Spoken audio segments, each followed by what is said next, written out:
She couldn't see the 300 guests staring at her, but she could hear every single one of them. Every whisper, every cruel little laugh hiding behind a polite hand. Celeste Donovan heard it all.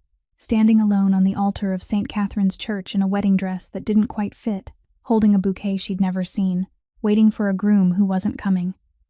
She was 27, blind, and about 15 minutes away from becoming the most humiliated woman on Chicago's North Shore.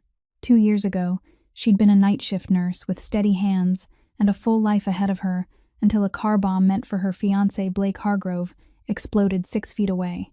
She'd pushed him out of the blast. The shrapnel took both her eyes. Blake's family, old money, political connections, roots deep in the city's underworld had never wanted her. Too ordinary, too heavy, too poor. But after she'd gone blind saving their son, canceling the wedding would have made them look monstrous, so they kept it on the calendar like an appointment they couldn't cancel. And now, on the day itself, Blake had sent a text, not even a call, saying he couldn't go through with it. That loving her was too much work. 300 people watched a blind woman stand frozen on that altar, while her mother sobbed and her father's hands shook at his sides. Someone muttered, "Did anyone really expect him to show up?" A few guests laughed. Phones came out. And in the very last pew, in a black suit that cost more than most people's cars, sat a man that half the room was afraid to look at. Tristan Ferraro, 36, head of the Ferraro family, a man who controlled ports, real estate, and networks the FBI had been trying to untangle for a decade. No one knew why he was there. No one dared to ask. But when the laughter started, something shifted behind his eyes. He stood up. 200 heads turned toward the most dangerous man in the room as he walked slowly down the aisle. Celeste tilted her head the way blind people do when they're listening hard and said, "Who's there?" And Tristan Ferraro, in front of every politician, every crime boss, and every socialite on the North Shore, said 7 words that no one in that church would ever forget. "I'm going to marry this woman today." Why would a man like Tristan Ferraro marry a blind woman he supposedly didn't know? What made him stand up when no one else in that room moved? That's the story. If you're still here, hit that like button so this reaches someone who needs to hear it. Share it with someone who believes in second chances. And subscribe so you don't miss what comes next. Now let's go back to that altar. To the exact moment Celeste Donovan reached into the dark and took the hand of a man the whole city feared. Her hand touched his, and the world seemed to stop for one breath. Celeste's hand was ice cold, trembling, her slender fingers clinging tightly as though it was the only thing keeping her on her feet. Tristan's hand was warm, broad, and when she held onto it, she felt the hard lines of scars running across his palm. She didn't know where those scars had come from. She didn't know what this hand had done, but she knew it didn't shake. And in that moment, that alone was enough. St. Catherine Church broke open into chaos. Chairs were shoved back. Whispers turned into shouting. Phones rose higher in the air. On the Hargrove side, Warren Hargrove sprang to his feet, his face dark red with rage. He stepped into the aisle, pointed at Tristan, and roared that this was a farce, that this marriage had no legal value, that he had no right to come here and steal his son's bride. Tristan didn't turn to look at Warren. He didn't even lift his eyes from Celeste. He only spoke just loudly enough to be heard, his voice calm, as though he were reading a contract that had been signed a long time ago. "Your son had that right." He texted it away. Warren wanted to say more, but Von Ricci, still seated in the last pew, stood up. He said nothing. He made no threat. He only stood there with his arms folded over his chest and looked straight at Warren. Everyone in the church knew who Von was. Warren sat down. On the Donovan side, Dorothy was sobbing, both hands covering her mouth. She didn't understand what was happening. She only knew that her daughter was standing at the altar, holding the hand of a strange man, and the whole world was recording it. But Raymond Donovan was different. He had sat still from the moment Blake failed to appear, from the moment the message was read aloud, from the moment people laughed at his daughter. He had sat still because he had no power, no money, no way to protect Celeste from the humiliation he himself had pushed her into when he agreed to marry her into the Hargrove family to repay a debt. But now, when a stranger dared to do what he hadn't dared to do, Raymond stood up. His legs were trembling. His voice was hoarse, but he spoke loudly enough for the whole church to hear. "If my daughter says yes, then I say yes." Father Brennan, the 65-year-old priest who had presided over hundreds of weddings in this parish, looked at Tristan with an expression half confused, half worried. He explained that the marriage license bore Blake Hargrove's name, that it couldn't be changed on the spot, and that he had no authority to perform a legal wedding for someone who wasn't in the record. Tristan nodded. Then make it a promise. A vow in front of everyone here. The paperwork is my problem. Father Brennan looked at Celeste. He asked whether she wanted to continue. Celeste stayed silent for a few seconds that felt as long as a lifetime. She heard her mother crying. She heard the phone still recording. She heard her own heart beating in her ears. Then she tightened her grip on Tristan's hand and said, "Yes." Father Brennan performed a commitment ceremony, not a wedding. No papers, no law, no wedding rings. Only two people standing before 300 witnesses and speaking vows no one in the room believed were real. When it was Tristan's turn, he didn't speak in flowery words. He didn't promise love. He didn't promise forever. He said, "I don't promise love. I don't promise forever. I promise that no one will use your pain as entertainment while I'm still breathing. I promise that you'll never stand alone in a room full of people laughing at you again. Not while I'm here." Celeste felt her chest tighten until she could hardly breathe. She couldn't see his face. She didn't know whether he was tall or short, handsome or ugly, what color his eyes were, or how he wore his hair. But she had heard thousands of voices in her life, in the hospital at 3 o'clock in the morning when frightened patients lied and said they were fine, in the emergency room when families promised they'd come back and then never did. She knew what a truthful voice sounded like, and this man was telling the truth. She said, "I can't see your face. I don't know your world, but I've spent 2 years listening to people lie to me with kind voices. You're not lying. I can hear it." Father Brennan ended the commitment ceremony with a short prayer. The church fell silent. Not the silence of a sacred moment, but the silence of 300 people who didn't know what they had just witnessed. Then someone clapped. Once. Then a few more scattered claps followed, hesitant, as if people were applauding not because they were offering congratulations, but because they didn't know what else to do. Tristan led Celeste down from the altar, his hand resting lightly at her back, guiding each step without pulling, without pushing, without rushing her. She walked down the aisle she had walked up 15 minutes earlier with hope in her heart, and now she walked back down beside a man who was a complete stranger. 300 pairs of eyes followed them all the way to the church doors. No one understood what had just happened, not even Celeste. The black Maybach was already waiting in front of St. Catherine Church, its engine still running, the rear door open. Tristan placed his hand behind Celeste's back and guided her down the steps, each step slow, even, just enough for her to feel the ground beneath her feet without stumbling. He said nothing, neither did she. When the car door closed, the outside world suddenly vanished. The whispers, the laughter, the phones recording video, all of it was cut off by bulletproof glass as thick as a wall. Celeste sat in the leather seat, her back straight, both hands resting on her lap, breathing in the scent of new leather and expensive cologne she didn't know the name of. The car moved so smoothly that she could barely tell whether it was standing still or gliding forward. In the front seat, Von Ricci was driving. He was 38 years old. Tristan's right hand for more than 10 years. The only man in the Ferraro Empire allowed to look the boss straight in the eye and say no. And right now, Von was using that very privilege. He looked at Tristan through the rearview mirror, his voice low but unable to hide his irritation. "You just married a stranger in front of 300 witnesses. Half of whom work for people who want you dead. You want to tell me what the plan is, or am I supposed to just drive?" Tristan looked out the window. "Drive." Vaughn tightened his hands on the steering wheel, his jaw clenched, but he didn't ask anything else. He knew when Tristan had made a final decision, and this was one of those times. The car drove along Lakeshore Drive, the city lights dancing across the dark, tinted glass. Celeste sat still, trying to arrange everything that had just happened inside her mind. But she couldn't. 20 minutes ago, she had been an abandoned bride. Now she was sitting in a car belonging to a man whose face she didn't know, heading toward a place she didn't know, after a vow whose meaning she didn't understand. The Maybach stopped in front of a building in the Gold Coast. Celeste heard the car door open and felt the wind from Lake Michigan sweep past her, carrying the smell of cold water and the city at night. Tristan led her into the lobby, through a private elevator, up to the 40th floor. When the elevator doors opened, Celeste stepped out and stopped. She couldn't see anything, but she could feel the space. The sound of her footsteps echoed as if she were standing inside a room far too large for the number of people living in it. Cold stone lay beneath her bare feet. She had taken off her high heels in the car because they were too tight. The scent of oak, leather, and expensive candle wax blended together into something she had never smelled anywhere she had ever lived. Tristan led her through each room. He didn't describe it like a tour guide. He didn't marvel at anything. He didn't try to impress her. He spoke briefly, practically, just enough for her to picture it. Living room on the left, kitchen straight ahead, hallway leading to the bedrooms.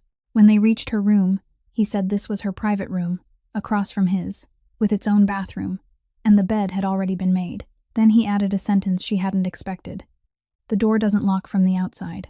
You're not a prisoner. If you want to leave, any time, day or night, a car will take you anywhere you want to go. Celeste stood in the middle of the room, listening to him breathe a few steps away from her. She asked, "What do you want from me?" That question had been lodged in her throat since the moment he took her hand at the altar, and now it came out before she could stop it. Tristan was silent for a moment. Then he said, "Right now? Nothing. Get some sleep." She heard his footsteps move away, heard the door across the hall open, and then close softly. Celeste stood alone in the strange room, the space so wide around her that when she reached out, she couldn't touch the walls. She felt her way to the bed, sat down on the edge of the mattress, and felt the smooth sheets beneath her hand, the kind of fabric she knew was expensive just by touching it. She was still wearing the wedding dress remade from her mother's gown.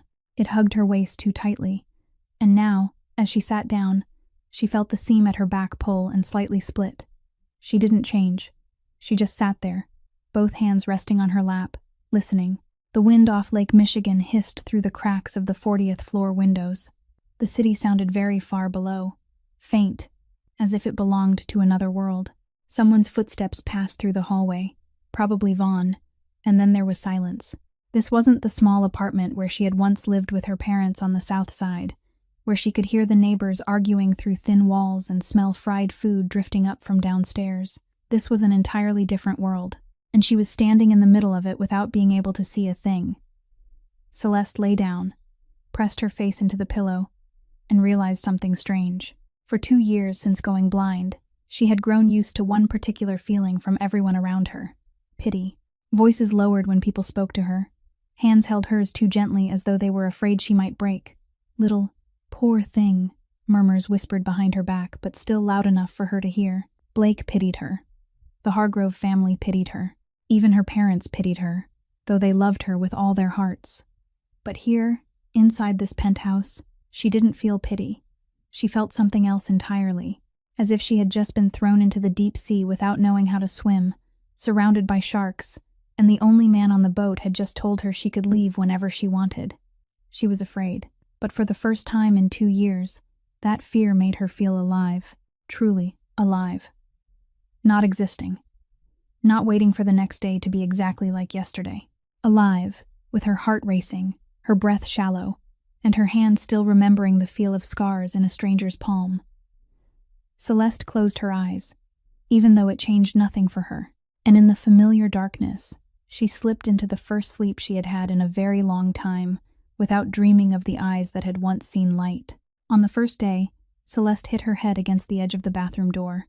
On the second day, she knocked over a glass of water on the kitchen table, the glass shattering across the stone floor, and she stood frozen among shards she couldn't see, not daring to lift a foot because she was afraid she would step on them. On the third day, she bumped into the living room coffee table, her knee striking the wooden edge, and she bit her lip, swallowing the cry of pain back inside. Each time, she heard someone's footsteps stop at a distance, watching, but not coming closer. Celeste knew it was Tristan. She knew because she had started to distinguish every person's footsteps in this penthouse.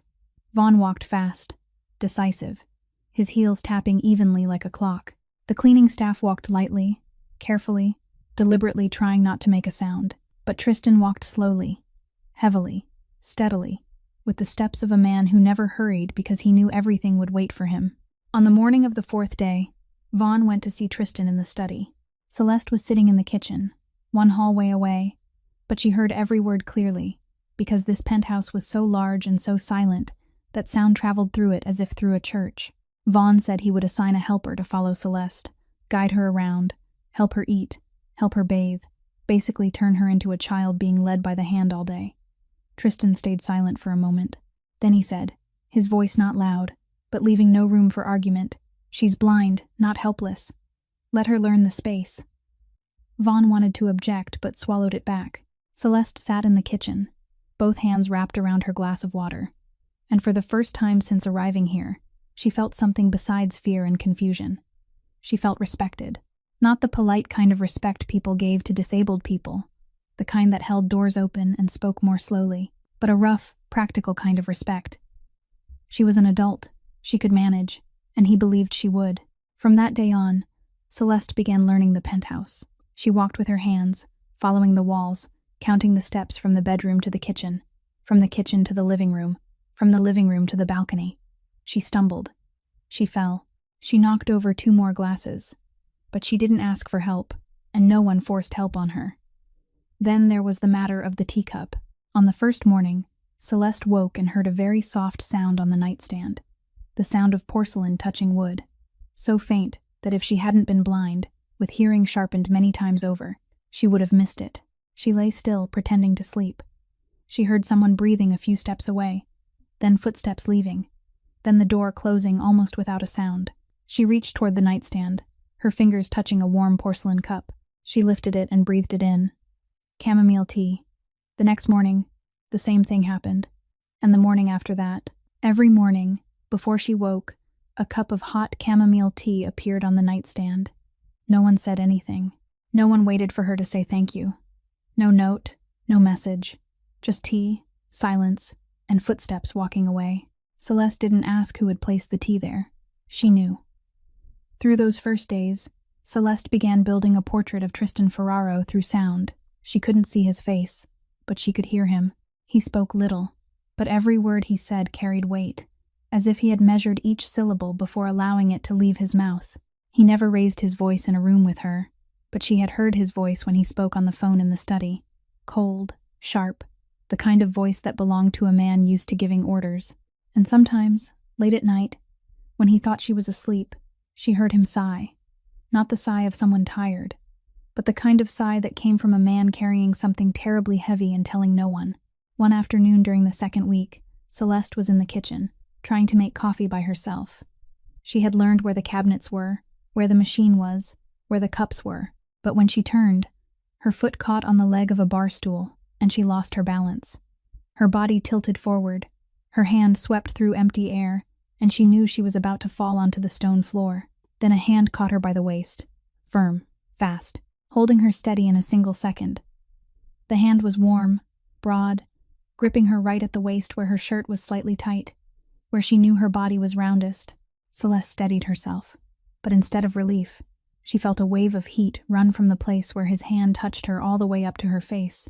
She was aware that he was holding her waist, that his hand was resting on the part of her body she hated most, the part the Hargrove family had once looked at with discomfort, the part Blake had slowly stopped touching in the final year. She pulled back, shoulders drawing in, her hand gently pushing his away. "You don't have to," she said, unable to finish the sentence in time. But Tristan didn't let go.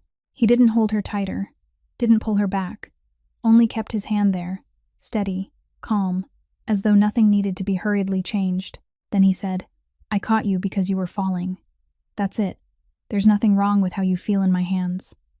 Celeste stood still. His hand was still at her waist, warm through the fabric. And in that moment, something inside her shifted, softly, almost imperceptibly, like a door that had been locked for a very long time, opening just a narrow crack. Not because he told her she was beautiful. He didn't. Not because he told her she wasn't fat. He didn't. He only said that she had been falling and he had caught her, and there was nothing wrong with how she felt in his hands. That simple. And that was what no one had said to her in the past 2 years. Blake had once held her hand as lightly as if he were afraid she would break. The Hargrove family had looked at her body as though it were a mistake that needed correcting. But this man held her waist as though she fit in his hand, and he saw no need to explain why. Celeste lowered her head, bit her lip, and for the first time, she didn't pull away. She only stood there, letting his hand remain at her waist for 3 more seconds, before she whispered, "Thank you."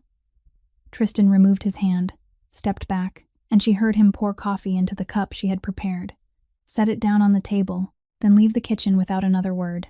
Celeste stood alone in the kitchen, both hands wrapped around the warm cup of coffee, and realized that his hand was no longer on her waist, but the feeling was still there. It happened on the 12th night. Celeste had begun to grow used to the rhythm of life inside the penthouse, knowing what hour Vaughn arrived, what hour the cleaning staff left, what hour Tristan entered his office and closed the door behind him. That night, she couldn't sleep. She lay in bed, listening to the wind off Lake Michigan hiss against the glass, when she heard the front door open. Footsteps, more than one person, heavy, hurried. Then the sound of Tristan's office door closing. Celeste sat up, her bare feet touching the cold stone floor. Her room was across from Tristan's, but his office was at the end of the hallway, and the walls weren't thick enough to completely hold back sound. She wasn't trying to eavesdrop. She didn't have to try. The first voice she heard was Vaughn's, low, quick, reporting something with numbers and names she didn't understand. The second voice belonged to a stranger, a man, younger, trembling, speaking fast as though he was afraid he wouldn't have time to say everything. Then Tristan's voice cut through, and Celeste stopped breathing. That wasn't the voice of the man who had said, "Get some sleep," to her on the first night.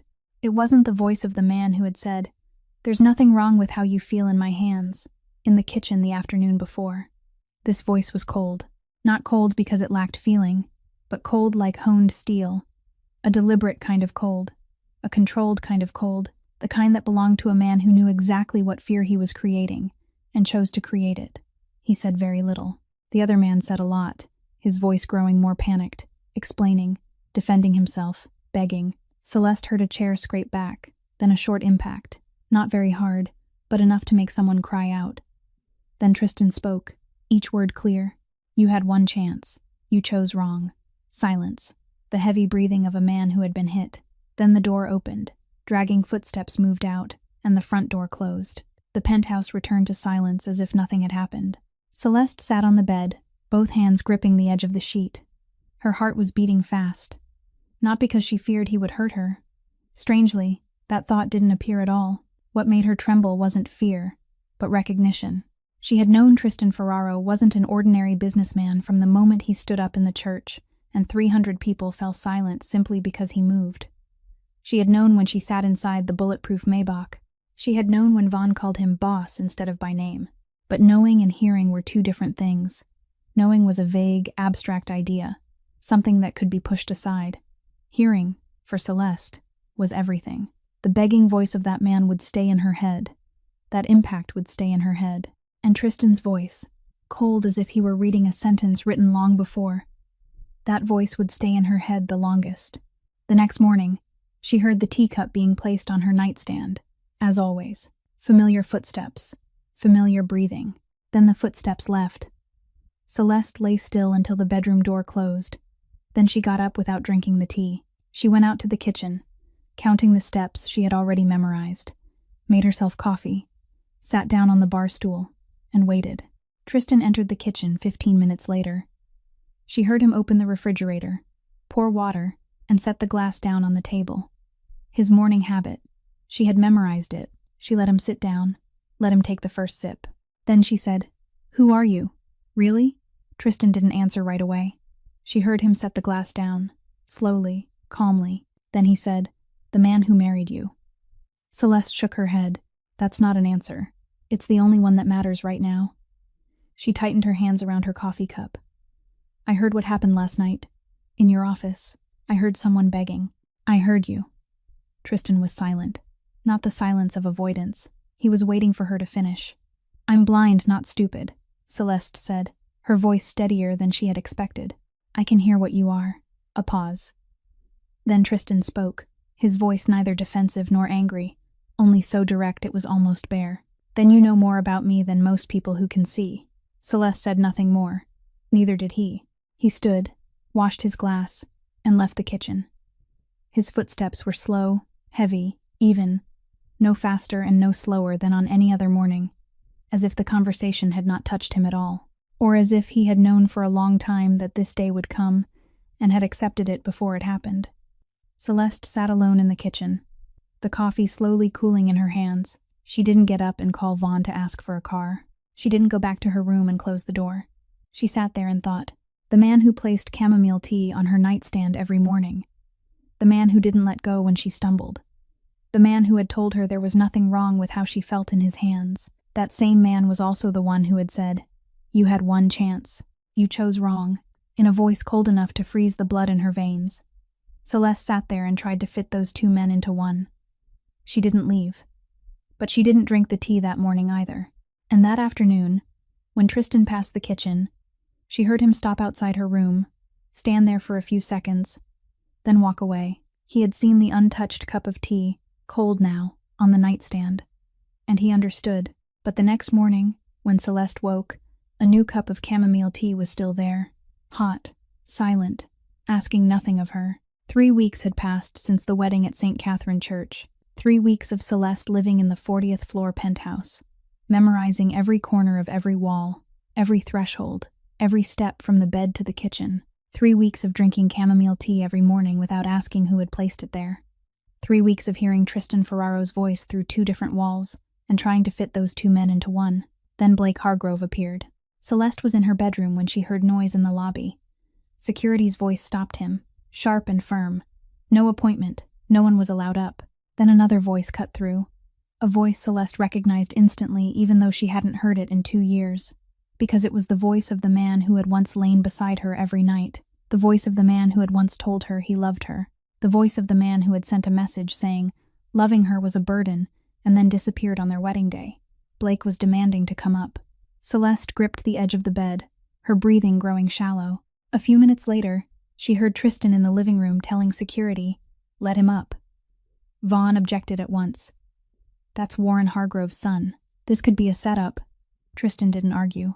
"I said let him up." The elevator sounded. The doors opened. Blake's footsteps entered the penthouse. Footsteps Celeste had once loved. Light, confident steps. The kind that belonged to someone used to having everything cleared in front of him. Celeste stood, opened her bedroom door just a crack, and stood in the dark hallway, listening. She didn't need to see. She only needed to hear. Blake spoke first. His voice was still as smooth as she remembered. The kind of voice that knew how to bend each word to please the listener's ear. "She's my fiancée. Whatever this circus was at the church, it doesn't change that. Celeste and I have been together 5 years. You don't know her. You don't know anything about her." Tristan didn't answer right away. Celeste heard a glass being set on the table, slowly, calmly, as if he were savoring the silence before he spoke. Then he said, "She was your fiancée. Then you sent a text message, on her wedding day, telling her that loving her was too much work, and you made her nobody's. I fixed that." Blake's voice rose. "You fixed that? You don't even know her. This is a game to you, isn't it? Some power play. You saw an opportunity, and you took it, because that's what people like you do. People like me," Tristan repeated, his voice neither rising nor falling. Celeste heard his footsteps, slow, even, moving toward Blake. She had learned the rhythm of those steps, knew when he was walking normally, and when he was moving with purpose. This was the second kind. "People like me," Tristan said again, "didn't leave a blind woman standing alone in front of 300 people. People like me didn't text her that loving her was hard work. People like me didn't run." Blake said nothing. Celeste heard Blake's footsteps retreat. 1 step, 2 steps, his heels scraping across the stone floor. Tristan didn't touch Blake. He didn't need to. He only stepped forward, and Blake stepped back, instinctively, with the reaction of an animal recognizing that it was standing before something higher in the food chain. "You told a blind woman that loving her was hard work," Tristan said, his voice now lower, slower, each word placed down like a stone on a scale. "You don't get to say the word love in my house." Silence. Long. Heavy. Then Blake spoke, his voice stripped of all the confidence he'd arrived with. "This isn't over, Ferraro. My father won't let this go." "Your father," Tristan said, "can come talk to me himself if he has something to say. You can leave now." Blake's footsteps moved toward the elevator. The door closed. Celeste stood in the hallway, her back against the wall, her heart beating fast. Not because she was afraid, not because she missed Blake. A few minutes later, she heard Tristan call Vaughn into the office. His voice had returned to the language of business, brief, sharp, wasting not a single word. Hargrove mentioned his father. "Warren won't stop at sending his son. Check the Moreau family. They've been too quiet lately, and I don't trust quiet." If Warren's making alliances, that's where he'd go.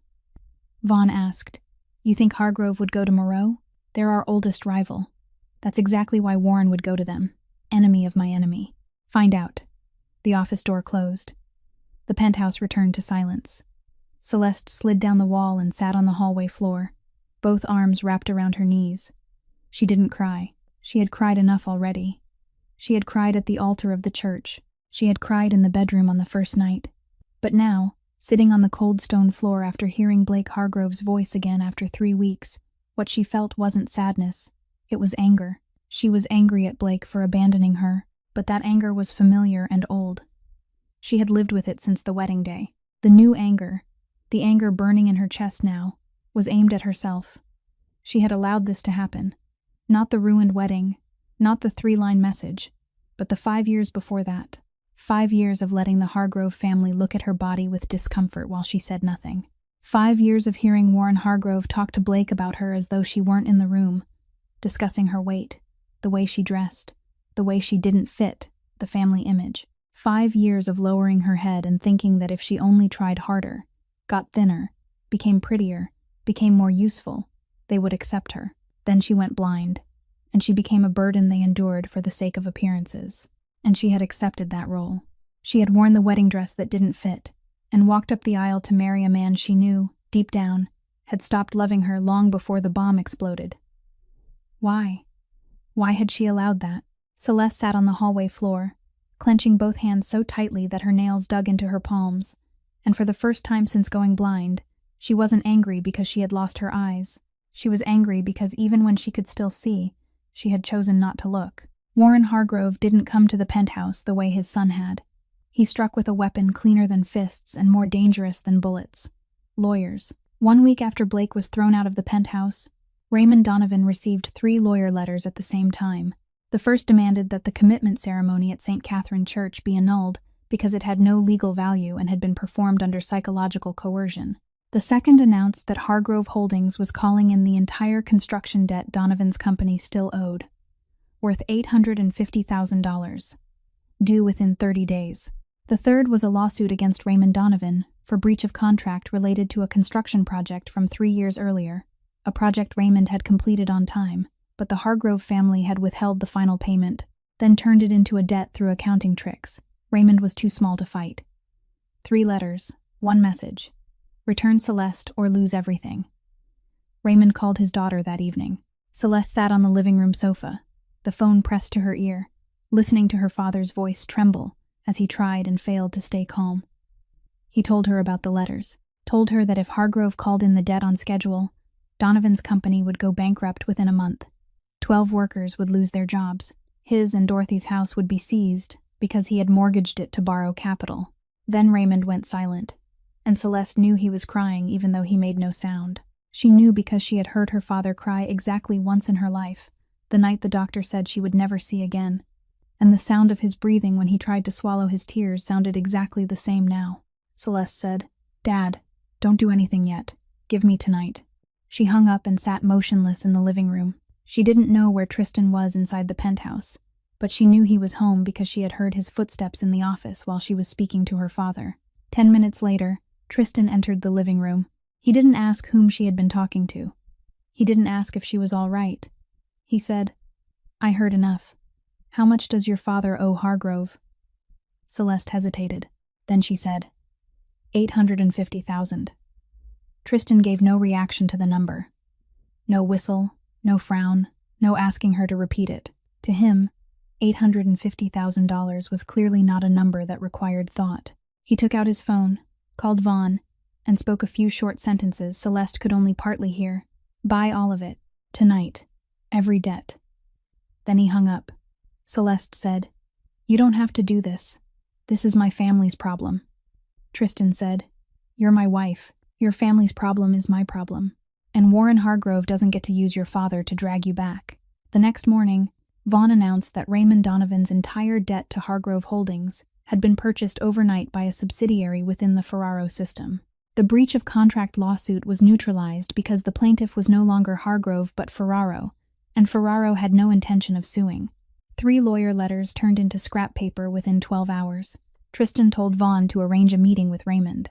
The meeting took place in a small cafe on the south side, not at the penthouse, not in some elegant restaurant, because Tristan understood that Raymond Donovan was a 60-year-old builder who had worked with his hands all his life, and he wouldn't be comfortable sitting in a leather chair on the 40th floor of a tower.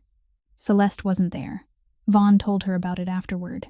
Raymond arrived with the face of a man prepared to hear conditions, prepared to pay a price for being rescued.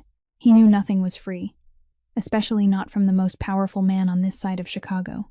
But Tristan only sat down, placed an envelope on the table containing every document confirming the debt had been cleared, and said, "Consider it a wedding gift for your daughter. You don't owe me anything, Mr.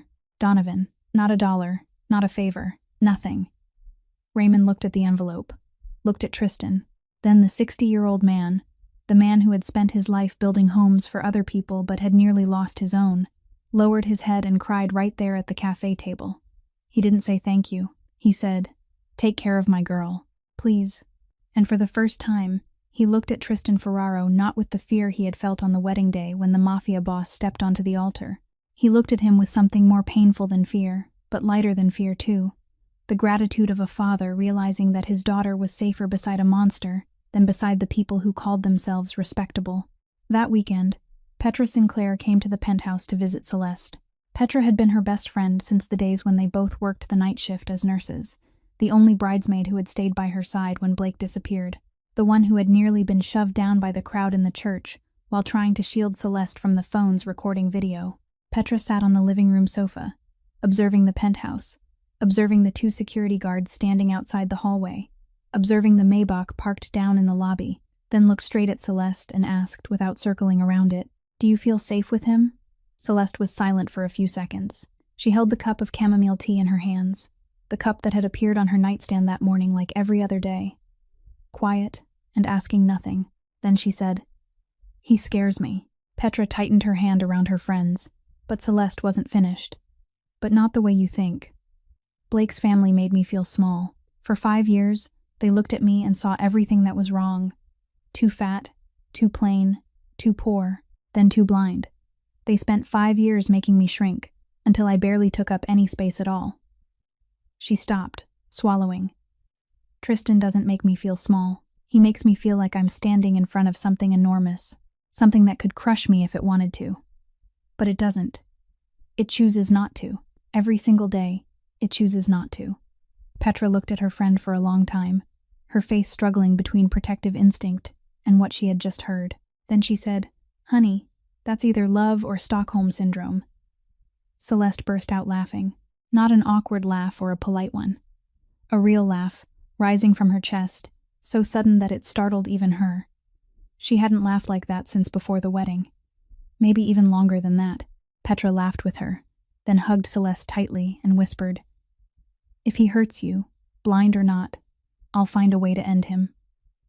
Celeste was still laughing, her eyes wet, though she didn't know whether the tears came from joy or relief. "Ask me again in a month," she said. "I might have an answer by then."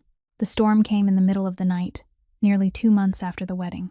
Celeste had heard it coming since afternoon, the wind off Lake Michigan changing direction, the air heavy with dampness and the smell of iron, the shift in pressure making her ears hum faintly. She had lived in Chicago long enough to know that when the lake turned windy, the city would tremble, but she hadn't expected lightning to strike the transformer and send the entire building into darkness at 2 o'clock in the morning. For Celeste, a power outage changed nothing.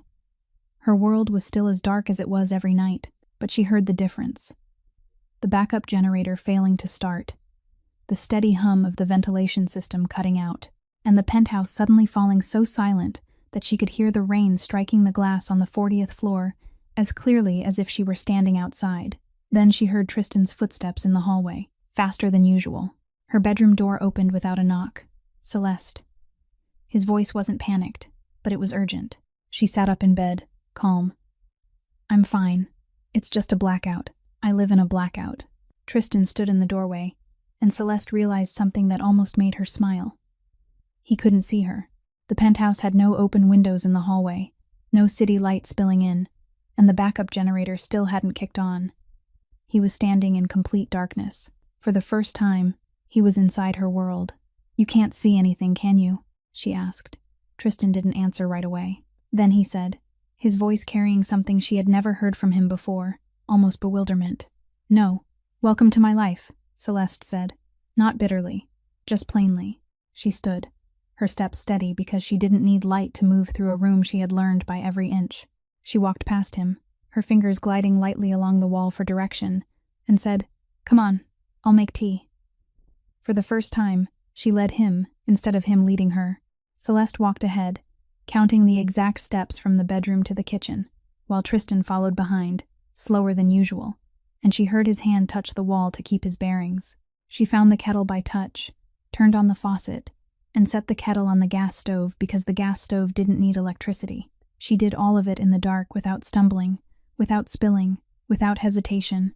When she turned back with 2 cups of tea, she heard that Tristan had sat down on the floor, his back against the refrigerator. She sat beside him, handed him a cup, and her fingers brushed his when he took it. The kitchen floor was cold beneath their feet.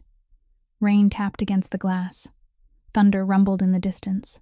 And the two of them sat there, equal for the first time since they had known each other, because in the dark, he wasn't a boss, and she wasn't a blind woman. They were only 2 people sitting on a kitchen floor, drinking tea in a storm. Celeste didn't know who spoke first. Maybe it was her, because darkness was familiar territory to her, and in familiar territory, people told the truth more easily. She told him she wasn't afraid of the dark. She had lived in darkness for 2 years, and darkness didn't hurt. The pain was something else. She said, "You know what's worse than not seeing? Being treated like you're not there." She told him that from the moment she went blind, she had slowly begun to disappear. Not physically, but in the way people treated her. Friends started talking to Blake about her right in front of her, asking Blake, "Is Celeste okay?" instead of asking Celeste. Doctors spoke to Blake about the condition of her eyes instead of speaking to her, as if blindness meant she was mute and deaf too. The Hargrove family called her that poor girl when she was sitting 3 steps away, never calling her by name, as though she had lost her name at the same time she lost her sight. And Blake gradually stopped touching her. First he stopped holding her. Then he stopped taking her hand. Then he stopped sitting beside her on the sofa, as if her blindness were a sickness that could spread through skin. And he was afraid that if he touched her long enough, he would lose something too. She became a ghost in her own life, present but not seen, breathing but not living. Celeste stopped, took a sip of tea, and added, her voice lighter but heavier at the same time, "I didn't lose my sight 2 years ago. I lost my sight, and then I lost everything else. My independence, my career, my friends, the way people looked at me. Then Blake left, and I thought that was rock bottom, but it wasn't. Rock bottom was realizing that I'd gotten so used to being invisible that I'd stopped expecting anyone to see me at all." Tristan sat still the entire time she spoke. She didn't hear him drink his tea, didn't hear him move, only his steady breathing told her he was still there. Then he did something she hadn't expected. He took her hand, gently, and placed it against his chest. Her palm touched the fabric of his shirt, and then beneath it, through the thin cloth, she felt 2 long, hard scars raised against his skin, lying not far from his heart. "Feel that?" he asked. Celeste's fingers traced the scars slowly, as though reading Braille. "Scars," she said. 2. "Bullet wounds," Tristan said. 4 years ago." She didn't pull her hand away. He didn't let go of it. The rain kept striking the glass. 4 years ago, he said, his voice lower now, slower than she had ever heard it. "I was shot twice after a deal went wrong on the south side. I fell in an alley behind a row of closed shops. It was raining, like tonight. I couldn't move. I was bleeding out, and I knew I was going to die in that alley, alone, in the rain, like some animal." He stopped. Celeste felt his chest rise and fall beneath her hand, his breathing deeper now, as if he were pulling the memory up from some very deep place. Then someone came. A woman. A stranger. She was wearing scrubs, and she smelled like lavender and hospital disinfectant. She didn't scream. She didn't run. She knelt down in the rain and pressed her hands on my chest, right where your hand is now, and she held the blood inside me while she called for help. Celeste stopped breathing. Her fingers went still over the scar. "She kept me conscious," Tristan said. "She kept talking to me so I wouldn't close my eyes, and she said one thing that I've never forgotten. One sentence that I've carried with me every single day for 4 years. The rain roared outside. Thunder shook the glass. Celeste sat on the pitch-dark kitchen floor, her hand resting on the chest of a mafia boss. And she knew, before he said it, she knew what he was about to say, because that sentence had lived inside her for 4 years too, in a memory she had thought was buried deep beneath all the losses that came after. But she let him say it. She needed to hear him say it. "Stay with me," Tristan said. "You're not dying in my hands tonight." 7 words. They fell into the darkness of the kitchen like a stone dropping onto the surface of a still lake, and Celeste felt every ripple spread through her body, running from the fingers, resting on the scar across his chest, back up her arm, into her shoulder, into her throat, and settling in her chest as something so heavy she couldn't breathe. She knew that sentence. She didn't just know it. She remembered the exact moment she had said it, remembered the taste of rain on her lips, remembered the feeling of warm blood spilling through her fingers as she pressed both hands against the chest of a strange man in a dark alley on the south side at 3 o'clock in the morning 4 years earlier. She remembered because it was her last shift before her vacation. Remembered because she had walked home instead of calling a car. Remembered because she had almost not turned into that alley. But then she heard a groan, and her nurse's instinct pulled her feet in before her mind could warn her. She remembered the man lying on the wet pavement, black blood spreading through the puddles, his eyes beginning to close. She remembered kneeling down, not calling the police because from the wound she knew it was a bullet, and calling the police could cost her another 10 minutes she didn't have. So she called emergency services and said it was an accident. She remembered keeping him conscious by talking constantly, anything at all. And the sentence she repeated the most, the sentence she held onto like a rope keeping both of them above water, was, "Stay with me. You're not dying in my hands tonight." She remembered everything. And for 4 years, she had thought that memory had sunk beneath everything that happened afterward. Blake, the bomb, her eyes, the darkness. But it hadn't sunk. It had only been waiting. Celeste's fingers pulled away from Tristan's chest as if burned. She lifted her hand to cover her mouth, her fingers trembling violently, and she heard her own voice break open in the darkness. "That was me." Silence. Oh my God. That was me. It all made sense now. She had saved him 4 years ago, when her world was still full of light, 2 whole years before the tragic car bomb with Blake stole her sight and forced her into this permanent darkness. Tristan said nothing. He sat there, his back against the refrigerator, and let her process it. The kitchen floor was ice cold. Rain roared against the glass, and between them, the distance of a few dozen centimeters suddenly became an abyss, because everything Celeste had thought she knew about this man had just been turned completely upside down. He wasn't the stranger who had walked up to the altar. He knew her. He had known her before. The church, the vows, the penthouse, the chamomile tea every morning, the hand that held her waist when she stumbled, all of it, every moment she had thought was accidental, thought was the kindness of a stranger, was now lit by one single truth. He had known who she was. Celeste swallowed, her voice shaking but trying to stay steady. "You knew? Before the wedding? You knew it was me?"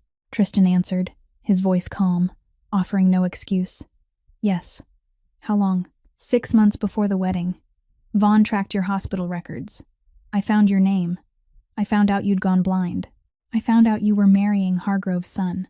Celeste felt blood rush to her face, hot, and she didn't know whether it was shame or anger or both. "So you came to the church because of me, not because of the Hargroves, not because of business, because of me." "Yes. And when Blake didn't show up, and I was standing there, and you walked down the aisle." "I didn't plan that," Tristan said, his voice changing for the first time, no longer calm but carrying something urgent, as though he needed her to hear this part clearly. "I came to the church to see you. That's all. I wanted to see you one time, make sure you were okay, and leave. I didn't plan to stand up. I didn't plan any of this." "But you knew," Celeste said, and now her voice wasn't trembling anymore. It was sharp, each word cutting through the dark. "You sat in that church knowing exactly who I was, and you let me think you were a stranger." Silence. Then she stood. The kitchen floor was cold beneath her bare feet, but she didn't notice. She stepped back, one hand reaching behind her for the wall, retreating into the corner of the kitchen, putting distance between herself and him. "So everything," she said, her voice beginning to break even though she tried to hold it together. "The vows, this apartment, The tea every single morning. My father's debt. Everything you've done. It's all because I bled for you in an alley 4 years ago? Tristan stood. She heard him take one step toward her and then stop, as if holding himself back. Celeste, answer me. It's not that simple. It is that simple, she said, and tears fell, though she didn't want them to, running down her cheeks, and she hated that she was crying, hated that he could hear the wetness in her voice. Either you did all this because of who I am, or because of what I did for you. Which one? Tristan was silent. And that silence, lasting 3 seconds, 5 seconds, 10 seconds, was an answer more painful than any word he could have spoken, because if the answer had been because of you, he would have said it at once. But he was silent because the truth was more complicated than that, and Celeste, who had spent 2 years living in darkness by listening, knew how to read silence more clearly than anyone. She turned away. She walked out of the kitchen, her steps still steady even as tears continued to fall, counting her way back to the bedroom as she had memorized it. She entered the room, closed the door, not locked it, because this door had no lock, but the sound of it closing in the pitch-dark penthouse sounded like a gunshot. Tristan stood alone in the kitchen. Then he walked into the hallway, sat down on the floor, his back against the wall across from her door. He didn't knock. He didn't call her name. He didn't explain. He only sat there, in the darkness where now he couldn't see anything either, his back against the cold wall, and waited. Rain struck the glass all night. The power came back near 5 o'clock in the morning, the hallway lights flickering on, white and bright, erasing the darkness that had made the two of them equal only hours before. Tristan was still sitting there, eyes open, his back still against the wall across from her bedroom door.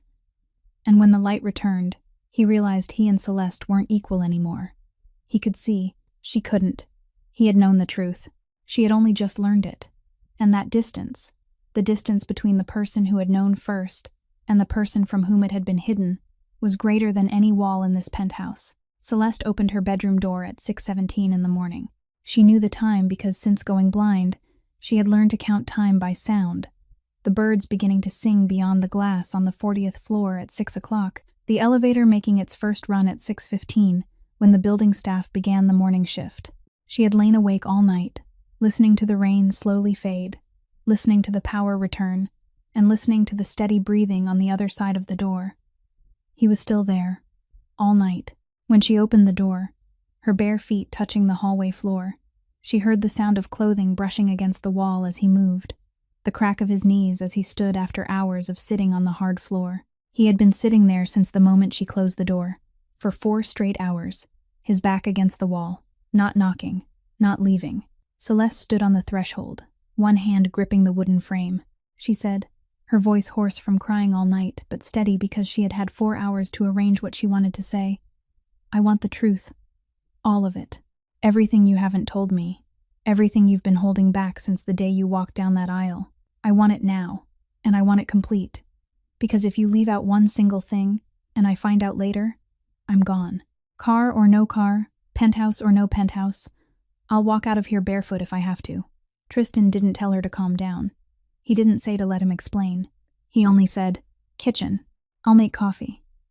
They sat in the kitchen, facing each other across the island. Celeste on the bar stool, Tristan standing on the other side. She heard him pour the coffee, set the cup in front of her. Then he didn't sit down. He stood, and he spoke. He told her that after the night he was shot 4 years ago, he woke in the hospital with 2 rows of stitches in his chest, and no memory of the person who had saved him except a voice, the scent of lavender mixed with disinfectant, and the 7 words she had repeated over and over to keep him awake. He said he had searched for her for 2 years. The alley camera was broken. The hospital had no record of the person who called emergency services. She was like a ghost, existing in his memory but on no official file anywhere. Then, 6 months before the wedding, Vaughn found a lead through the hospital shift records from that night and discovered her name, Celeste Donovan. Night shift emergency room nurse, had quit 2 years earlier because she lost her sight, living with her family on the south side, about to marry the Hargrove son. Tristan said he hadn't approached her. He hadn't called, hadn't texted, hadn't appeared in front of her. He only had someone watch from a distance, make sure she was safe, and carried with him a debt he didn't know how to repay. He said he came to the church because he wanted to see her once. Just once. Then he would leave. Celeste listened, the coffee cup in her hands gone cold because she hadn't drunk from it. She asked, "So when Blake didn't show up and you walked down that aisle, was that part of the plan too?" "There was no plan," Tristan said, and his voice changed, heavier, slower, as though every word was being pulled from somewhere he wasn't used to opening. "I sat in that pew, and I watched you stand there, blind, shaking, alone, the bouquet trembling in your hands, people laughing, phones recording, and I thought about every person I didn't save in time." He stopped. Celeste heard him swallow. "I thought about Nina. Nina," the first time she had ever heard the name, but from the way he said it, soft, broken, as if the name had thorns and cut him every time he spoke it, Celeste knew this was a deep wound. "My sister," Tristan said. "She was 22. She was killed 6 years ago because I couldn't protect her. Because in this world, the people you love become targets. And I loved her, and they took her." He stopped for a long time. The rain had ended, but water still ran down the glass. "I sat in that church and I saw you standing there, and I thought, here's another person I care about, being destroyed by something I could stop. Except this time, she's still breathing, she's still here, and I can do something." "So it was guilt," Celeste said.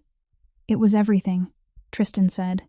"Guilt, anger, debt, the memory of Nina, the memory of your hands on my chest in the rain, and something I haven't felt since my sister died, something I don't have a word for, the need to protect someone, not because it's smart, not because there's a strategy behind it, but because not doing it would have broken something inside me that I can't afford to break." Celeste felt the tears start again, hot on her cheeks, and she hated herself for crying. But she couldn't stop. Everything was happening at once. 4 years ago, she had knelt in the rain and kept a stranger alive with her bare hands, then stood up, gone home, and forgotten. No, she hadn't forgotten, but she had buried it, because life went on, and she had another shift the next day, and she hadn't thought that moment meant anything more than one night when she had done the right thing that needed to be done. But for 4 years, that man hadn't forgotten. He had searched for her. He had searched for 2 years, and when he found her, he discovered that she had gone blind because she had saved another man, a man who would abandon her at the altar in a wedding dress that didn't fit. Celeste cried without sound, only tears and broken breaths. Tristan stood on the other side of the island, not stepping closer, not touching her, not telling her not to cry. He waited, the kind of waiting Celeste had come to recognize as Tristan's way of respecting her. He didn't fill her pain with cheap comfort. He let her hurt long enough, fully enough, until she would decide the next step for herself. When the tears stopped, Celeste said, "I need time." Tristan said, "You have all the time in the world. The door's still open. It's always been open." She stood, set the cold coffee cup on the table, and walked back to her room. She didn't slam the door the way she had the night before. She closed it softly, and somehow, that soft closing hurt even more. In the days that followed, the penthouse became an Arctic desert, vast, cold, with the two of them living at opposite ends. Celeste stayed. She didn't call for a car. She didn't ask Vaughn to take her away, but she didn't sit in the kitchen waiting to hear Tristan's footsteps anymore either. She stayed in her room or out on the balcony, listening to the wind off Lake Michigan, and thinking. Tristan still left the penthouse every day for work, still came home every evening, and Celeste heard his footsteps stop outside her bedroom door every night, stand there for a few seconds, then continue on to his own room. He didn't knock, but every morning, the cup of chamomile tea still appeared on her nightstand. On the first day, she didn't drink it. On the second day, she didn't drink it. On the third day, she lifted the cup, felt the warmth travel through the porcelain into her palm, and took one small sip. She didn't forgive him. Not yet, but she didn't leave either. And inside a penthouse so silent they could hear each other breathing through 2 closed doors, the distance between not forgiven yet and still here was the only distance keeping both of them above water. Warren Hargrove struck in the 9th week, not with 1 blow, but with 3 at the same time.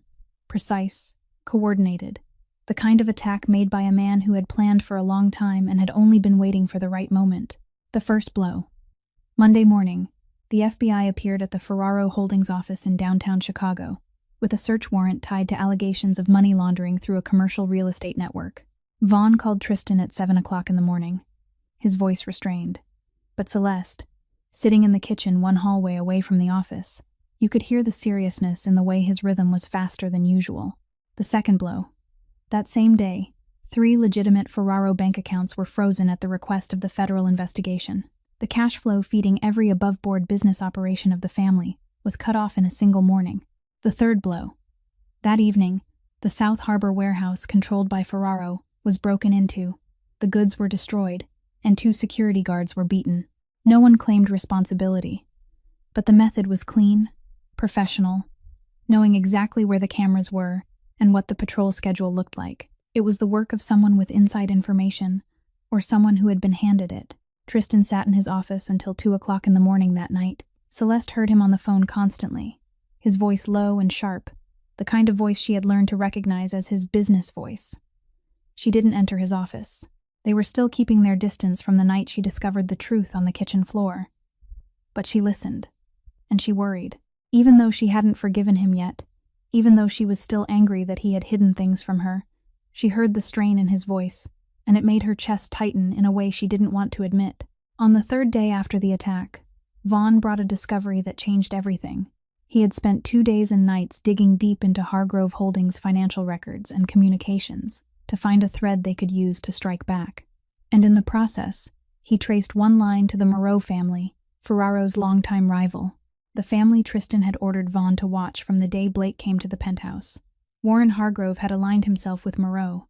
The FBI, the account freeze, the warehouse break-in, all of it had been coordinated between Hargrove's political power and Moreau's underworld network. The enemy of my enemy is my friend, exactly as Tristan had predicted. But Vaughn found something bigger. While tracing the records, he discovered a chain of internal emails from 2 years earlier between Warren Hargrove and an intermediary connected to the car bombing, the bomb that had cost Celeste her eyes. The records showed Warren had received a warning about the attack 3 days before it happened. A rival had planted the bomb, targeting Blake as a warning to the Hargrove family. Warren knew. He knew his son would get into that car, and he didn't warn him, didn't call Blake, didn't cancel the schedule, didn't send bodyguards. Warren let the explosion happen because he needed it. He needed an attack on his own family to create a reason to launch a war against his rival, to gain political sympathy, to play the victim in front of the public and the authorities. His son could have died. That was a risk Warren accepted. And Celeste, the woman who had pushed Blake out of the blast range, had unknowingly saved Blake from his own father without anyone knowing. She had lost her eyes not only because she had saved the man she loved. She had lost her eyes because a political kingmaker was willing to sacrifice his own child for a move on the board of power. Tristan read the file in his office, and Celeste, though she couldn't see, heard the long silence after Vaughn finished presenting it.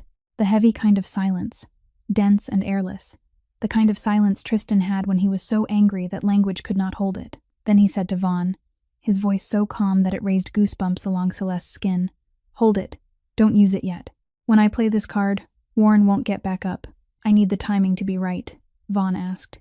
"And Celeste? Are you going to tell her?" Silence. Then, "Not yet. She's dealing with enough." Celeste stood in the hallway, her back against the wall, and bit her lip. She hadn't heard every detail clearly, but she had heard enough to know there was a new secret, a secret connected to her, and he was holding it back. She wanted to be angry, but after the night on the kitchen floor, she was tired of being angry. She only remembered. That weekend, Celeste's phone rang. Unknown number. She answered, and Blake Hargrove's voice flowed into her ear. Soft, worried, full of the right words arranged in the right order. He apologized. He knew he was wrong. He was worried about her. He said Tristan Ferraro was dangerous, that she was living with a killer, that he could help her get out if she wanted. Celeste listened to the whole thing. She didn't interrupt, and when Blake stopped, waiting for her answer, she realized something so clearly, it almost made her laugh. Blake's voice was perfect. Every word in the right place, every emotion in the right dose, every rhythm at the right speed. And that very perfection was what betrayed him, because Tristan's voice was never perfect. Tristan spoke little, spoke briefly, sometimes said things the wrong way, sometimes stayed silent too long, sometimes said what she didn't want to hear. But every word he spoke was real. Celeste said, calmly. Pretty words from a man who ran don't sound the same after you've heard honest words from a man who stayed. She hung up and told no one. 3 days later, Petra called and invited Celeste out. Celeste hadn't left the penthouse since the wedding, and Petra said she needed air, needed sunlight on her skin, needed to hear the city instead of the wind on the 40th floor. Celeste agreed. Ferraro security followed, but Petra wanted to walk around the magnificent mile, and the 2 bodyguards kept a few meters behind them. Celeste held Petra's hand, feeling the afternoon sun on her face, hearing people passing by, smelling coffee and pizza from the shops on both sides of the street. For the first time in many weeks, she felt almost like a normal person. It happened fast. A black van stopped close to the curb. 3 men got out, moving with precision, professionally. 2 of them blocked the 2 bodyguards. Quick, clean, sudden. The kind of attack carried out by people who knew the security formation in advance. The 3rd man went straight for Petra and Celeste. Petra screamed and was shoved down onto the sidewalk, her head striking the edge of a concrete planter, knocking her unconscious at once. Celeste heard Petra cry out, heard the impact. Then a strange hand seized her arm and yanked hard. She couldn't see anything. She didn't know how many men there were, didn't know where the vehicle was, didn't know if Petra was alive. She only knew she was being dragged away, and she screamed, fought back. But the man was stronger, and she was blind, and the world was darkness and chaotic noise, and the smell of gasoline, and the sound of a car door slamming shut. Then silence. The vehicle drove off. Celeste vanished from the streets of Chicago in broad daylight. Celeste didn't know where she was. She knew she was tied up, her wrists bound tightly behind her back with something plastic, probably zip ties, cutting into her skin every time she moved. She was sitting on a metal chair, cold, the cheap folding kind she could feel through the fabric of her dress. Her feet touched the concrete floor, rough and icy cold, her shoes lost somewhere while she was being dragged into the van. But Celeste didn't panic. 2 years of living in darkness had taught her one thing sighted people never learned. When you can't see anything, you either collapse or you listen. And Celeste had chosen to listen a long time ago. She sat still and opened every sense she had left. The first smell, machine oil, strong and old, the kind of smell that belonged to a warehouse or an industrial garage long out of use. The second smell, damp concrete, faint mold, air that didn't circulate well. Sounds, water dripping somewhere far away, steady, probably a leaking pipe. The echo of her own breathing told her the space was large, the ceiling high, some kind of warehouse or abandoned workshop. Trucks passed outside, distant and muffled, and she guessed she was near an industrial area, maybe on the south or west side of Chicago. 2 guards. She knew because she heard 2 different breathing patterns. One man standing near the door, one sitting about 5 meters away, his chair creaking each time he shifted. They didn't talk to her. They didn't talk to each other. Professional. The kind of men paid to guard, not to think. Celeste didn't know how long it had been since she was forced into the van. No clock, no light to guess day or night, but her body told her it had been several hours because her wrists had begun to go numb and thirst had scraped her throat dry. She thought of Petra. She had heard her friend's head strike the concrete, and that sound still repeated in her ears, haunting her, and she prayed Petra was alive. She thought of Tristan, and realized that even though she still hadn't forgiven him, even though she was still angry, her first thought wasn't, "Who will save me?" but "He'll know, and he'll come." She didn't know where that faith came from. Maybe from the way he had sat outside her bedroom door all night on the hard floor. Maybe from the cup of tea every morning that never stopped appearing, whether she drank it or not. Maybe from the simplest instinct of all. When you've heard someone speak the truth enough times, you trust them, even when they aren't there. Then she heard the iron door open. Rusted hinges screeched. New footsteps, different from the 2 guards. Lighter, more confident. Leather heels striking concrete in a rhythm so familiar. Celeste felt her stomach tighten. She knew those footsteps. She had heard them for 5 years. In the old apartment, in the Hargrove house, on the church aisle on the day he was supposed to marry her. Blake Hargrove stopped a few steps away from her. She smelled his cologne, still that same expensive scent. And now it made her nauseous in a way it never had before. "Celeste," Blake said, his voice soft, worried, perfectly rehearsed, just like the phone call from the other day. "I'm so sorry about this." This wasn't supposed to happen this way. Are you hurt? She didn't answer. I told them not to hurt you. I told them to be careful. You have to believe me. She still didn't answer. The silence stretched, and she heard Blake shift his weight from one foot to the other, restless. He wasn't used to silence. He was used to people answering, reacting, giving him something to work with. Come home, Celeste, Blake said, his voice now shedding the layer of concern and turning persuasive, the tone he used when he wanted her to agree to something she didn't want. This can all end, right now. You come with me, we leave. I'll make sure no one touches you. You don't have to live with a man like Ferraro. You don't belong in that world. Celeste lifted her head toward Blake's voice. She couldn't see him, but she turned her face toward him, and she knew it made him uncomfortable because her eyes, clouded, unfocused, stared straight through him as if he didn't exist. I am home, she said. Her voice was so calm it surprised even her, not trembling, not breaking, steady as the concrete floor beneath her feet. You just can't stand that it's not with you. Silence. She heard Blake inhale sharply, the kind of breath a person takes after being slapped without ever seeing the hand. Celeste, you don't know what you're saying. He's manipulated you. He's what, Blake? Celeste cut him off. Dangerous? I know. I've heard him through walls. I know exactly what he is. But you know what he's never done? He's never tied me to a chair. Blake said nothing for a few seconds. Then she heard the thing she had been waiting for, the thing she knew would come if she pushed hard enough. The mask dropped. Blake's voice changed, no longer soft, no longer worried. His real voice, sharp, bitter, filled with the irritation of a spoiled man, used to being indulged and now being refused. You think you're special to him? Blake said, stepping closer, his shoes striking concrete less than a meter away from her. You think Tristan Ferraro married you because he cares? He married you to humiliate my family. You were a pawn then and you're a pawn now. The only difference is whose board you're sitting on. Celeste didn't move.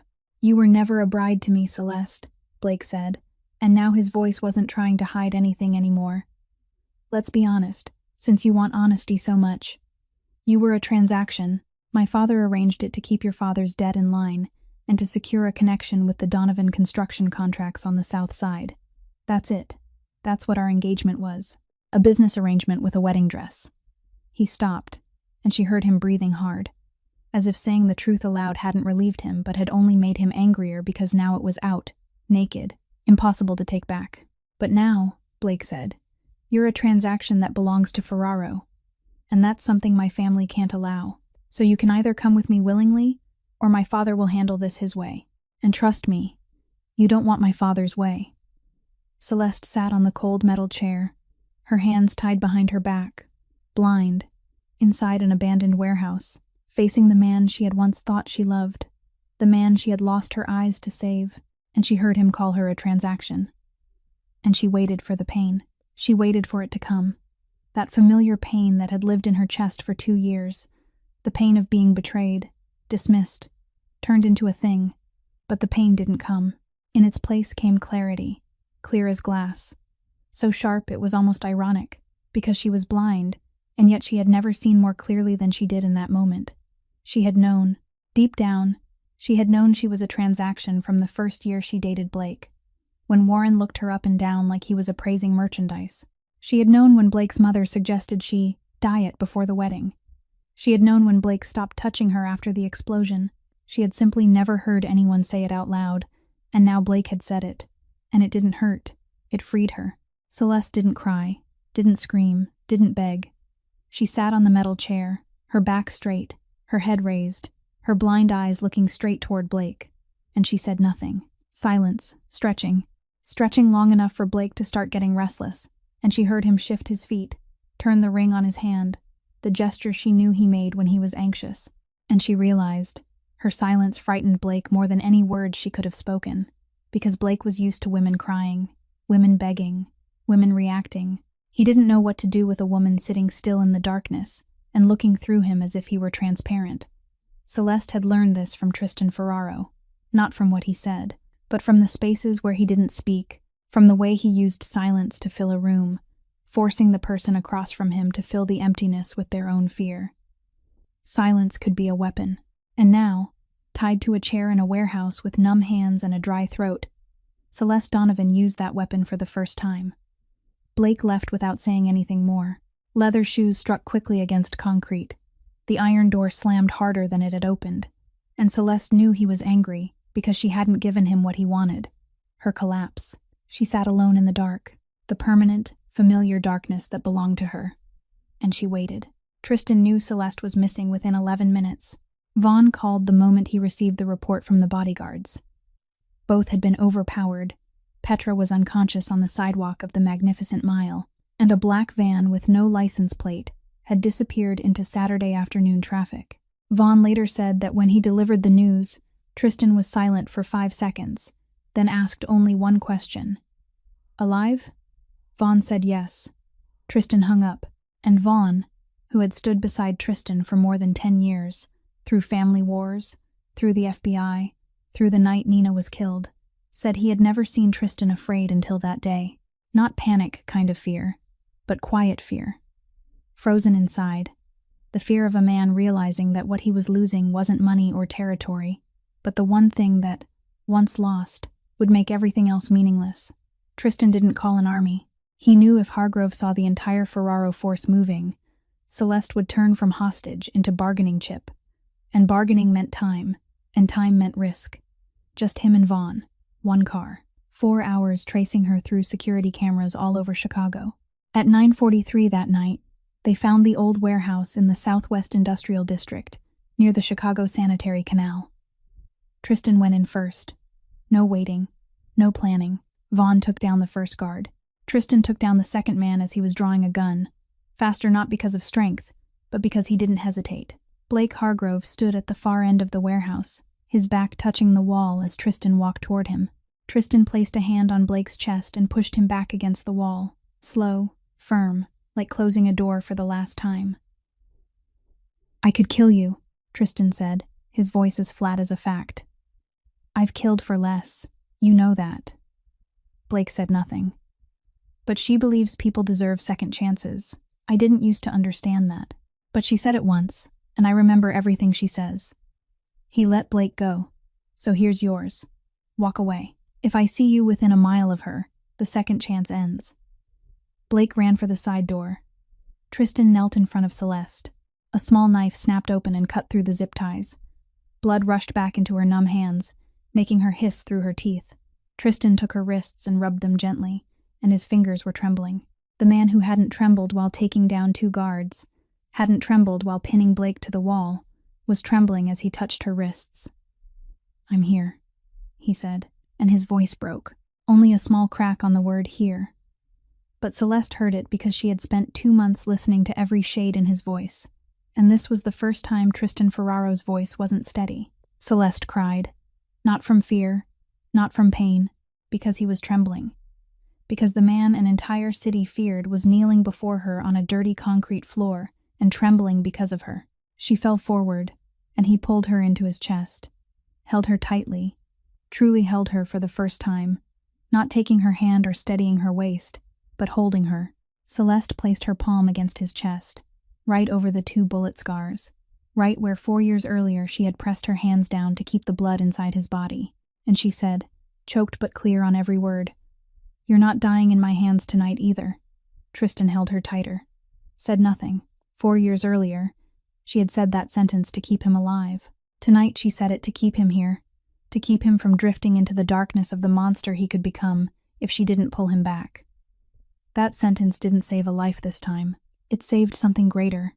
Back at the penthouse, Tristan set her on the sofa, covered her with a blanket, made hot chamomile tea, and placed it directly into her hands. Then he went into his office and used the evidence Vaughn had found. Warren Hargrove's internal emails about the car bombing 2 years earlier were sent to 2 places at once. The FBI received evidence that a political figure had known about the explosion beforehand and failed to stop it, enough to open a criminal investigation. Blake received evidence that his own father knew he would be sitting in that car and chose not to warn him. Warren Hargrove collapsed within a week. Blake turned against his father. The Hargrove and Moreau alliance fell apart because Moreau wouldn't tie itself to a man under FBI investigation.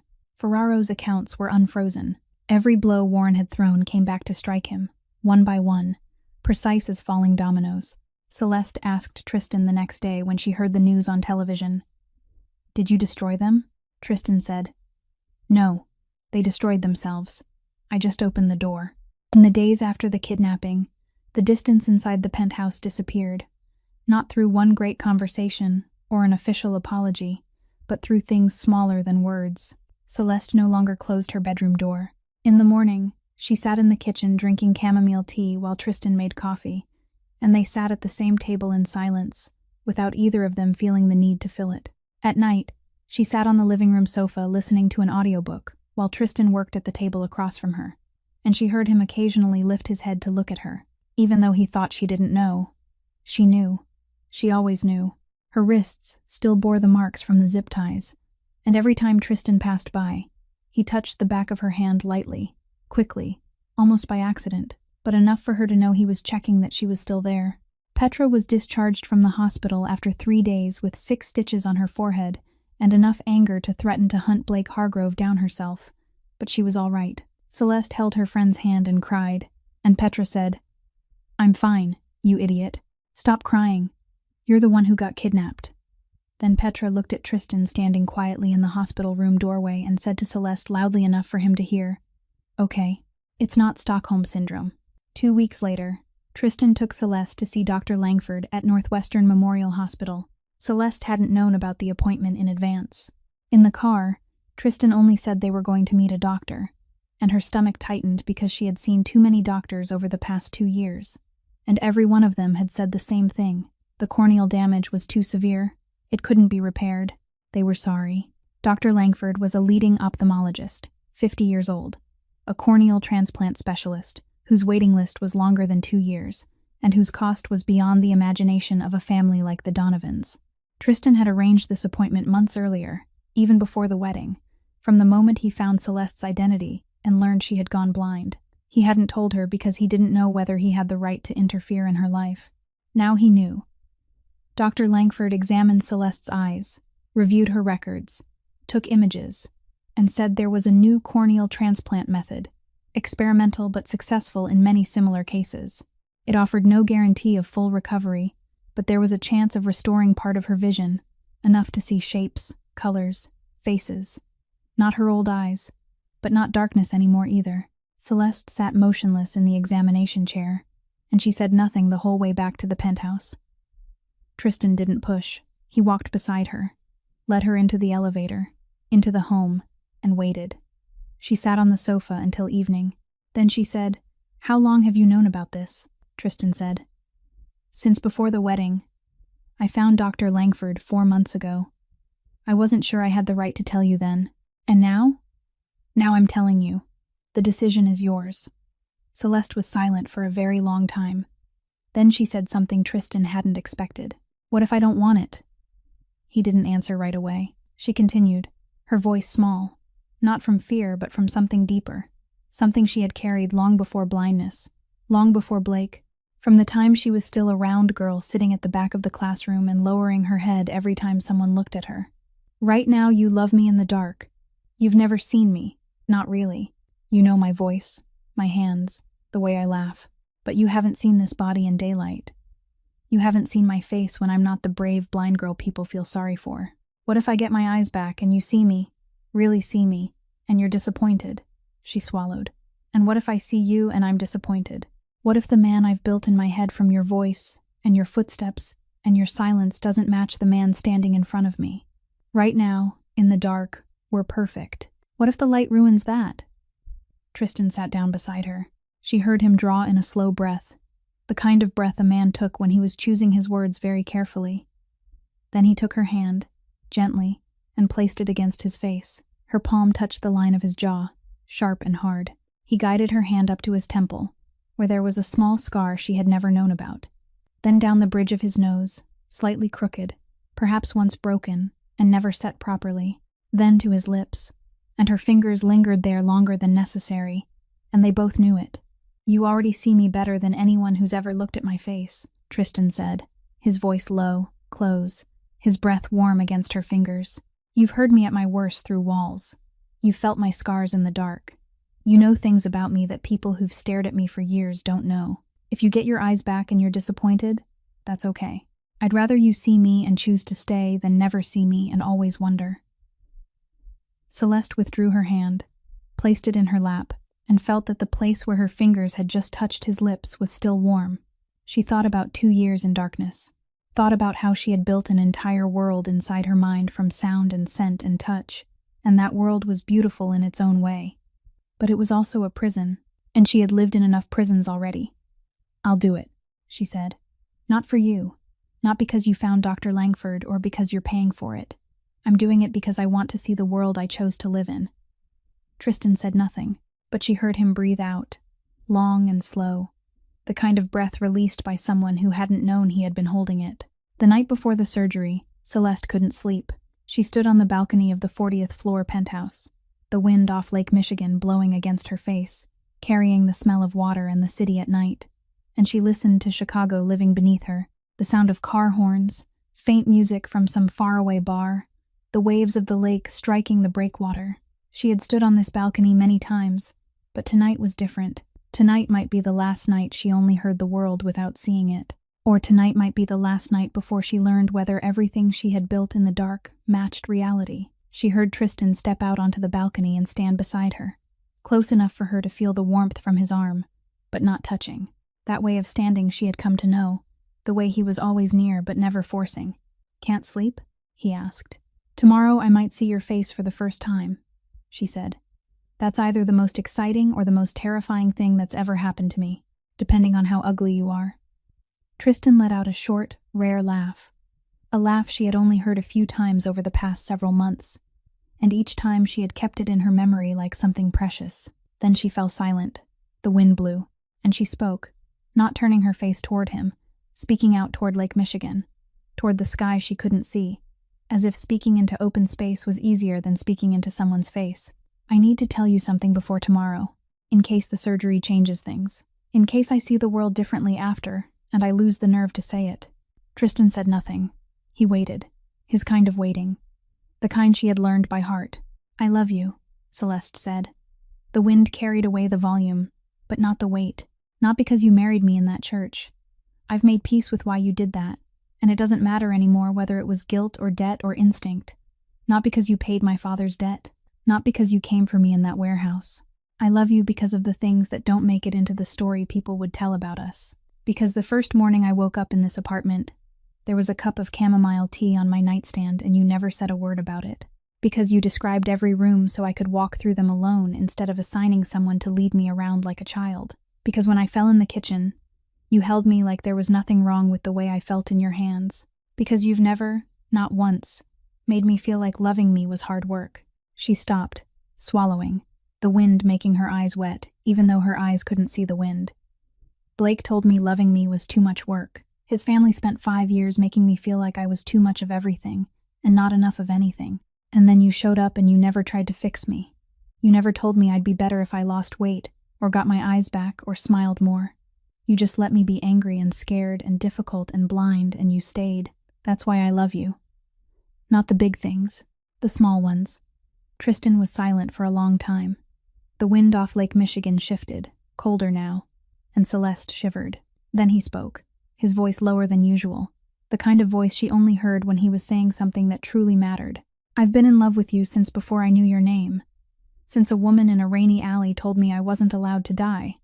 I just didn't know it was love. I thought it was debt. I thought it was obsession. I thought it was guilt because I couldn't save Nina, but maybe I could find the stranger who saved me and make sure she was okay. I told myself 100 different stories about what I felt, and none of them were the truth." He stopped.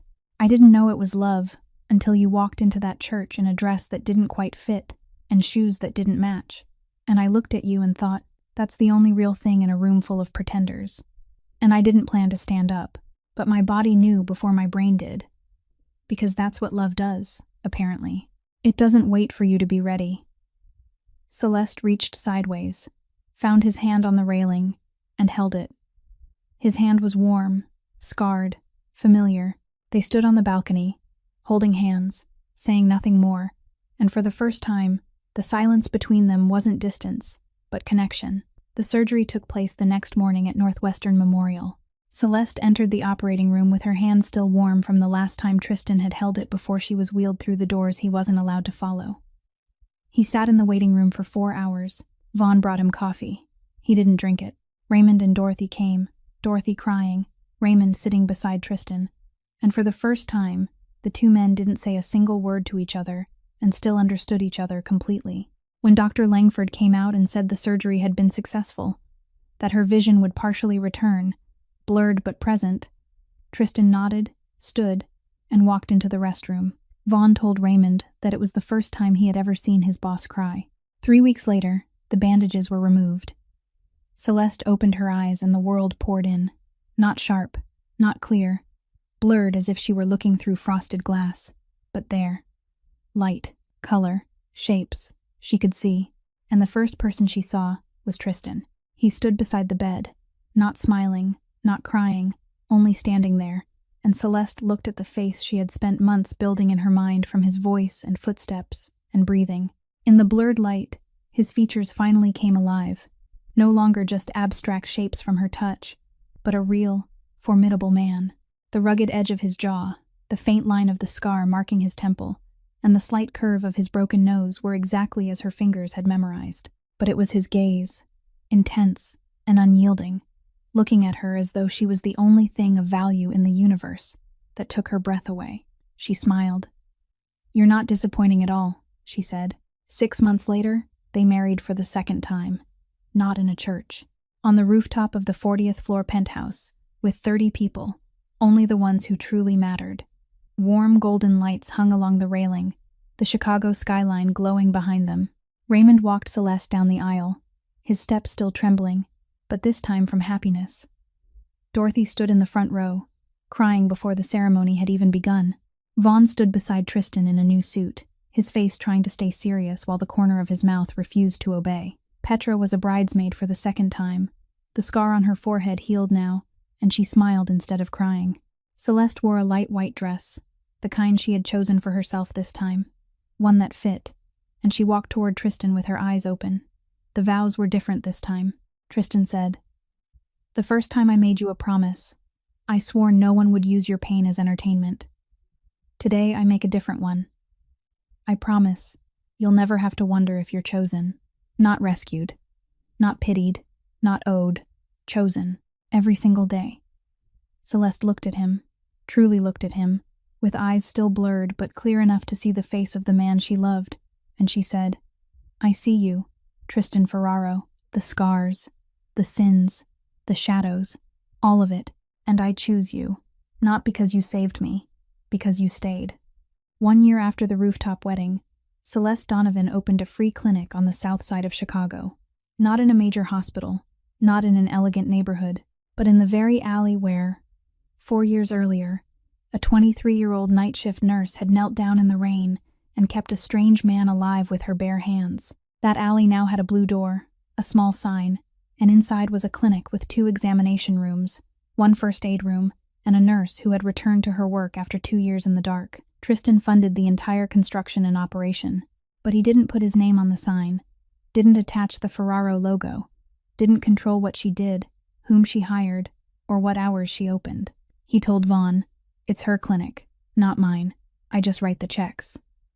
Celeste knew that, and she knew that was how Tristan loved, not with words or control, but by creating space for her to become herself again, then stepping back and letting her walk into it. Late one Friday afternoon, Celeste locked the clinic door.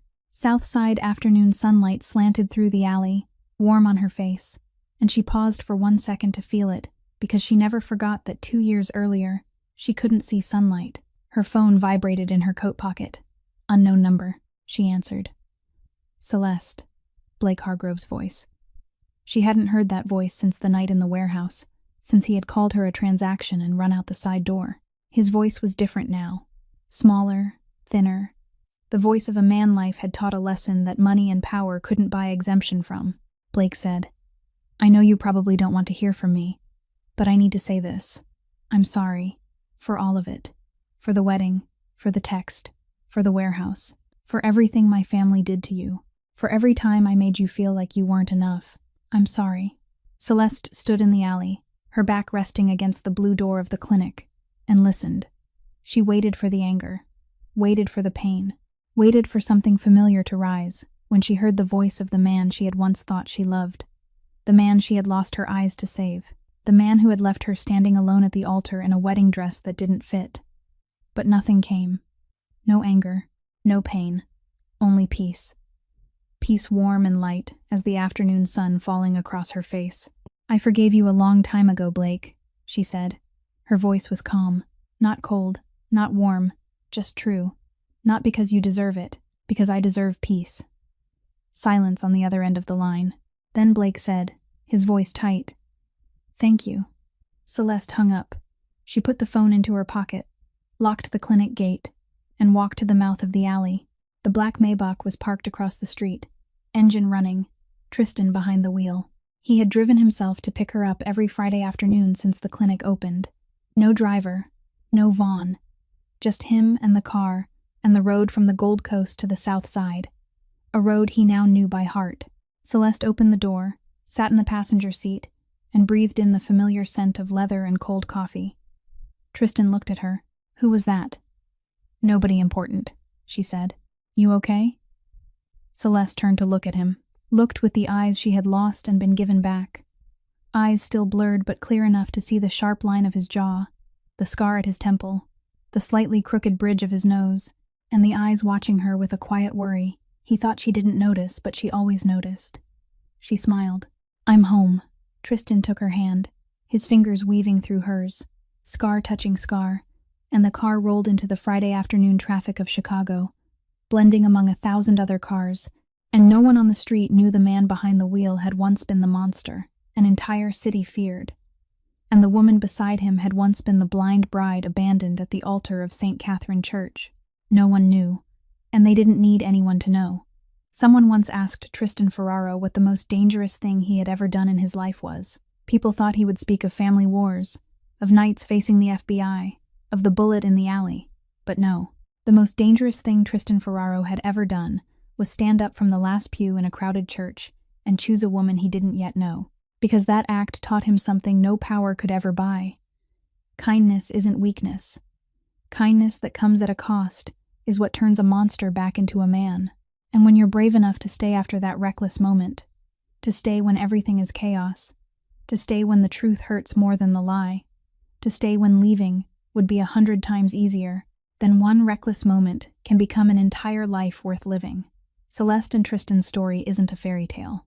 It's the story of a woman who lost her sight, shielding an ungrateful fiancé from a car bomb, was abandoned by the person she trusted most, was laughed at by the whole world, and still refused to collapse. And it's the story of a man who lived in the shadow of power, lost the person he loved most, believed he had no ability left to feel, until one warm hand in a rainy alley reminded him that he was still human. The lesson here isn't to wait for someone to come save you. The lesson is to live with kindness, because you never know how the smallest thing you do may return one day and change your life. Celeste didn't know whom she was saving in that alley that night. She simply did what was right, and 4 years later, that right thing came back to find her at the moment she needed it most. We want to ask you, have you ever done something good for someone without expecting anything in return, only for life to repay you later in a way you never saw coming? Have you ever stood in a moment when everyone around you stayed silent, and you were the only one who chose to stand up? Share your story in the comments section. We read every comment and always want to hear the deepest things from your hearts. If this story touched you, please press the like button so we know you're here. Share this video with someone who needs to hear that kindness is never wasted. And subscribe to the channel and turn on the notification bell so you don't miss the healing stories we bring you every day. We believe that every story told carries a piece of hope, and hope is something this life can never have too much of. Thank you for staying here until the very last minute. We wish every person watching this video good health, a joyful life, and peace in your heart every single day. Goodbye, and see you again in the next video.